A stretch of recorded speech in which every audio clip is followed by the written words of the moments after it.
Assalamualaikum warahmatullahi wabarakatuh.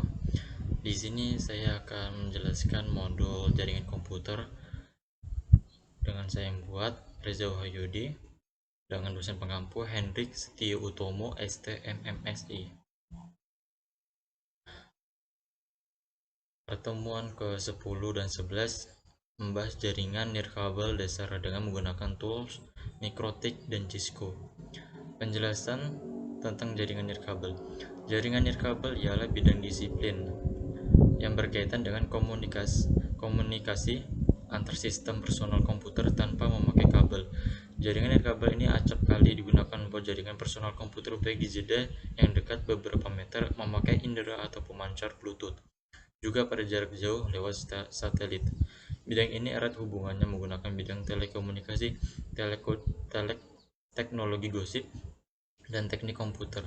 Jenis jaringan yang populer pada kategori jaringan nirkabel ini mencakup jaringan kawasan lokal nirkabel, wireless, LAN atau WLAN, dan Wi-Fi.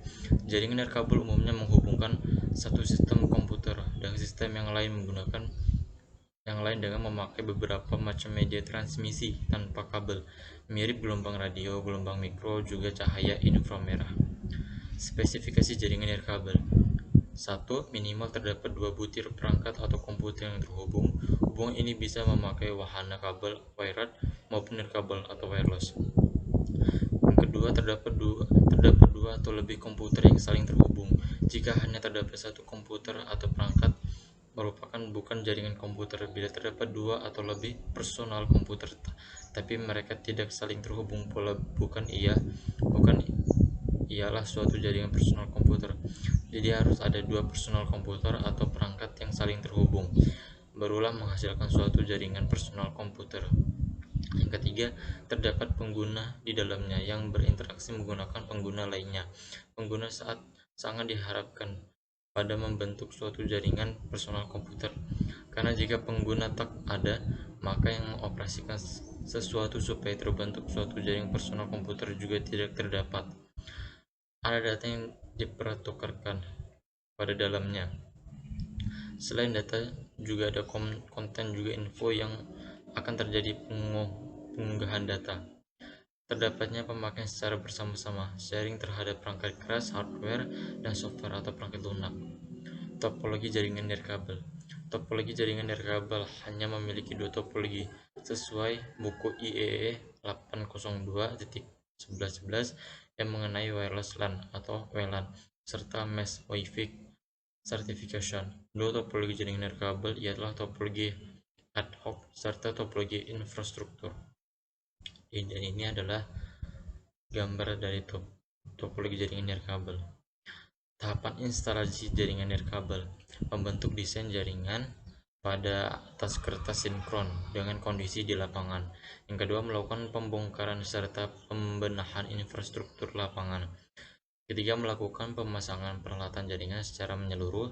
Yang keempat, melakukan konfigurasi peralatan jaringan secara menyeluruh. Dan kelima, menguji konektivitas semua noda pada jaringan serta radius dari akses point yang dipasang. Tim instalasi. Tim instalasi merupakan orang-orang yang terlibat pada melaksanakan instalasi suatu jaringan nirkabel. Orang-orang ini hendaknya bukan orang-orang sembarangan, melainkan memiliki pengalaman yang pada bidang jaringan personal komputer, khususnya pengalaman dalam melakukan instalasi jaringan nirkabel. Membangun jaringan nirkabel hotspot. Buka sajian sistem pada kanan asal bilah puncak. Yang kedua, select Wi-Fi not connected or the name of the wireless network to which you already connected. Wi-Fi section of sajian will expanded. Klik pengaturan Wi-Fi, tekan tombol hidangan di pojok kanan atas ventilasi serta pilih nyalakan hotspot Wi-Fi. Bila Anda telah terhubung ke jaringan nirkabel, Anda akan ditanya apakah Anda ingin menetapkan sambungan jaringan tadi. Adapter nirkabel tunggal bisa terhubung ke atau membuatannya satu jaringan pada suatu ketika. Klik nyalakan buat mengonfirmasi. Pada pertemuan ke-12 dan 13 yaitu membahas tentang konfigurasi switch. Switch adalah perangkat komponen jaringan yang digunakan buat menghubungkan antar perangkat lain di jaringan. Pengguna switch pada jaringan tentu sangat diperlukan sekali, guna sebagai alat atau jembatan buat terhubung dan menghubungkan pada perangkat lain. Hub merupakan sebuah perangkat yang berfungsi untuk menghubungkan komputer yang satu dengan yang lain dalam suatu sistem jaringan. Hub memiliki sistem kerja seperti dengan switch, hanya saja jika pada switch data yang ditransfer akan diteruskan ke port yang spesifik, port yang memang menjadi tujuan. Sementara itu pada hub, data yang diterima akan dikirimkan ke seluruh perangkat terkoneksi kepada port tersebut, sehingga pada perkara itu hub tidak melakukan penyaringan juga pengalihan ke jaringan lainnya. Jadi ini adalah gambar perangkat switch. Konsep dasar Ethernet. Intinya Ethernet adalah sebuah penghubung atau menjadi antarmuka sebuah jaringan konvensional komputer yang dihubungkan pada suatu jaringan serta saling berkomunikasi dengan bantuan akses sang fisik ke media jaringan. Konsep dasar switch. Switch adalah salah satu perangkat yang berbeda pada layer 2 model referensi OSI 7 layer. Fungsi berasal switch merupakan pertama, yaitu mengingat hardware ada setiap kali frame diterima sang interface dan isu ini disampaikan pada MAC address table. Kedua adalah setiap kali frame diterima sang interface, switch akan melihat hardware address tujuan serta menemukan exit interface pada MAC database. Frame hanya diteruskan melalui port tujuan spesifik. Ketiga yaitu menghindari kejadian loop, yaitu dengan 34 menerapkan Spanning Tree Protocol STP untuk menghentikan network loops. Switch menggunakan IC atau Integrated Circuit yang bernama ASIC, Application Specific Integrated Circuit, yang bertugas untuk membangun dan memelihara tabel MAC address. Store and forward. Switch ini akan menyimpan seluruh frame untuk beberapa waktu ketika sebelum diteruskan ke host tujuan, buat dicek terlebih dahulu melalui prosedur CRC atau Click Redundancy Check. Bila ditemukan error, maka frame akan dibuang serta tidak akan diteruskan ke host tujuan. Switch jenis ini merupakan yang paling dipercaya. Kelemahannya meningkatkan latency time, dampak proses pengecekan. Cut through. Switch jenis ini hanya mengecek alamat tujuan saja yang ada pada header frame. Selanjutnya akan diteruskan ke host tujuan. Situasi ini akan bisa mengurangi latency time. Kelemahannya tak bisa mengecek frame error serta akan diteruskan ke host tujuan. Switch ini adalah yang terdapat di jenisnya. Fragment free. Switch ini menggabungkan kelebihan pada store and forward dan cut through. Switch akan memeriksa 64 byte pertama dari frame, di mana informasi pengelamatan disimpan. Berdasarkan dari spesifikasi internet, gesekan akan terdeteksi di selama 64 bit pertama berasal frame. Sebagai akibat, frame yang berada pada kesalahan sebab goresan tidak akan diteruskan. Menggunakan cara ini akan selalu mencapai tujuan yang dimaksud. Investigasi kesalahan berasal dari data yang sebelumnya pada paket yang tersisa buat perangkat akhir. IRP table merupakan pasangan MAC dan IP berasal perangkat jaringan.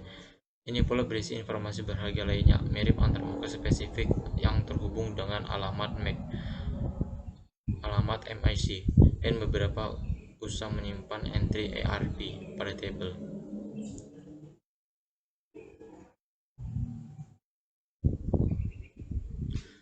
Pada pertemuan ke-14 dan 15 membahas tentang konfigurasi routing dalam satu autonomous system. Router merupakan network device yang melakukan fungsi routing. Routing adalah melewatkan paket dari data dari satu network ke network lain. Ini adalah router. Komponen utama dari router ada CPU atau Central Processing Unit, bertugas menjalankan perintah-perintah dalam operating system. Beberapa fungsi yang dilakukan oleh CPU seperti inisialisasi sistem, routing, serta kontrol interface jaringan. CPU router adalah sebuah mikroprosesor. RAM dipakai buat informasi table routing, fast switching, konfigurasi yang sedang berjalan, serta mengatur antrian paket di kebanyakan router.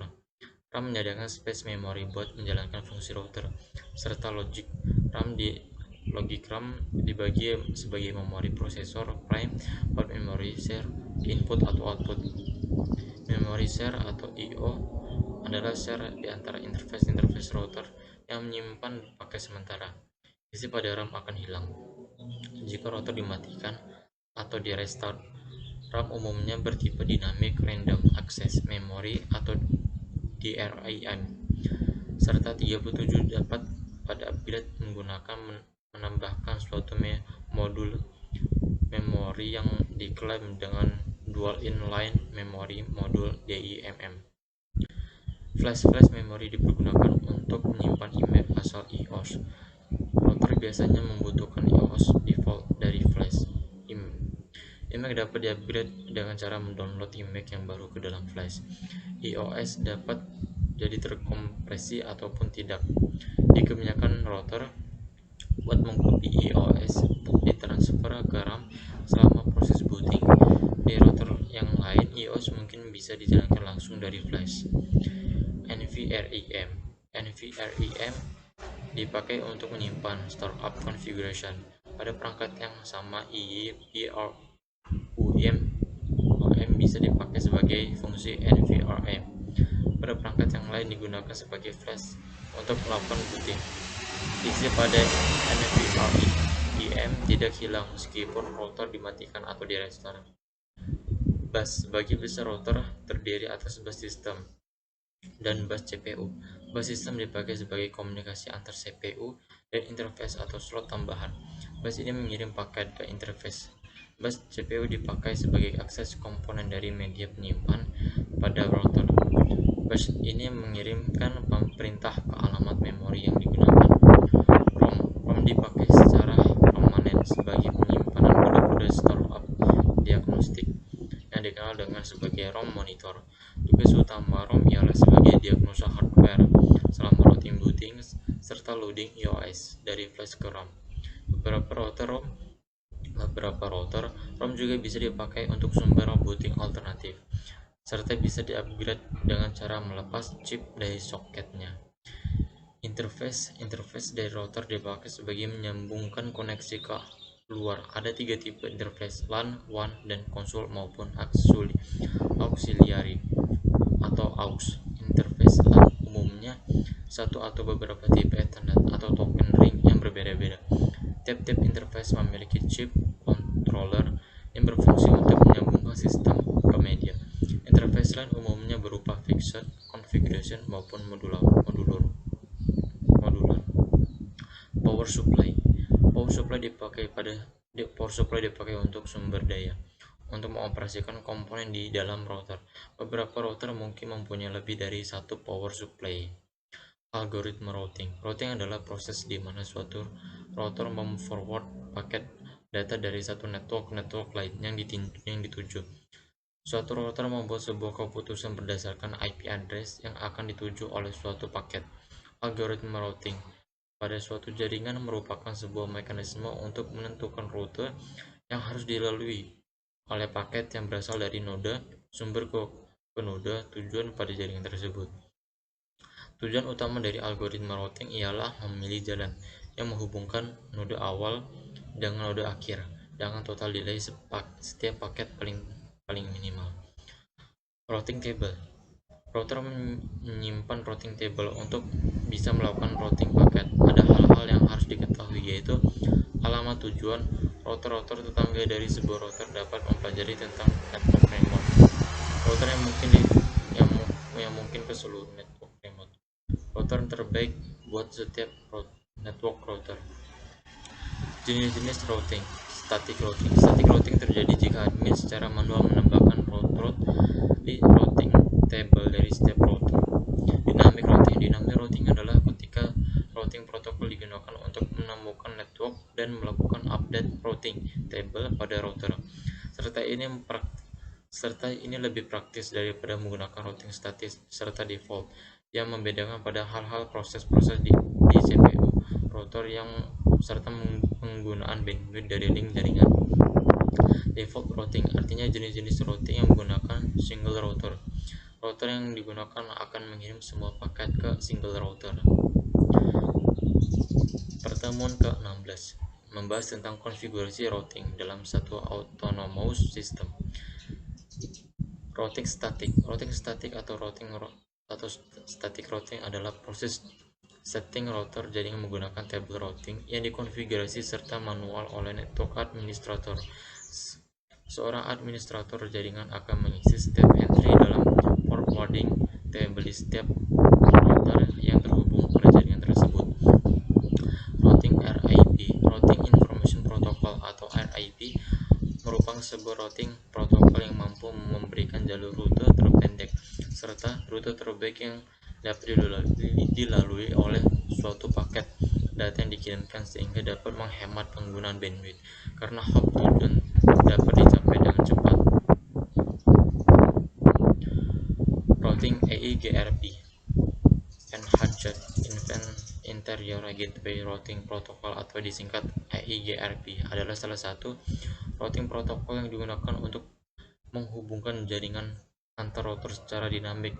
EIGRP merupakan protokol routing yang hanya dapat digunakan pada router-router Cisco yang termasuk ke dalam Distance Vector Routing Protocol. Routing OSPF Protokol routing OSPF merupakan teknik routing yang dikembangkan untuk Internet Protocol atau IP yang berdasarkan pemilihan jalur yang dilalui paket data yang terdekat. Routing BGP merupakan inti dari protokol routing internet yang menjadi backbone dari jaringan internet dunia. Dan pada pertemuan terakhir yaitu ke-17 membahas tentang melakukan restore dan backup data. Recovery data adalah suatu proses pemulihan sistem yang bermasalah agar bisa pulih seperti sedia kala. Recovery di komputer dilakukan akibat adanya serangan virus yang menyerang sistem komputer serta mengakibatkan kerusakan yang relatif parah. Recovery data sangat sempurna dipakai bagi Anda yang tidak memiliki perangkat lunak antivirus pada sistem komputer. Melakukan proses recovery data ini dijamin sangat efektif dalam mengembalikan sistem yang error, bahkan yang terserang virus, sebab tidak dapat ditangani antivirus. Recovery data pula dapat memulihkan banyak sekali data yang ada pada media penyimpanan, mirip hard disk, flash disk, memory card, kamera digital, serta lain-lainnya. Perbedaan backup, restore, dan recovery. Sebelumnya juga disinggung bahwa recovery ini hampir sama dengan backup dan restore. Ketiga kegiatan tersebut memang saling berkaitan, namun pada nyatanya mempunyai pengertian yang berbeda. Backup data sendiri adalah tindakan pencegahan yang dilakukan untuk berjaga-jaga apabila data mengalami kerusakan atau hilang. Jadi proses backup dilakukan sebelum terjadi kerusakan atau kehilangan, sedangkan proses restore adalah aktivitas memulihkan data yang tidak sengaja kita hapus. Umumnya data yang terhapus akan secara otomatis tersimpan pada recycle bin. Proses restore dapat Anda lakukan menggunakan simple, yaitu dengan membuka pack recycle bin serta lakukan restore. Jadi proses restore hanya dapat Anda lakukan jika data terhapus terdapat pada pack recycle bin. Untuk recovery data, cara kerjanya hampir mirip dengan proses restore, dan di mana recovery ini adalah proses untuk memulihkan data. Namun proses recovery tidak hanya terpaku pada data saja, karena juga dapat memulihkan suatu sistem. Uniknya, proses recovery data juga dapat Anda lakukan walaupun data-data yang hilang sudah tidak ada lagi di dalam recycle bin. Sekian dari penjelasan modul jaringan komputer 1 yang saya bikin. Jika ada salah dari modul yang saya bikin, mohon dimaafkan. Salam khilaf. Wassalamualaikum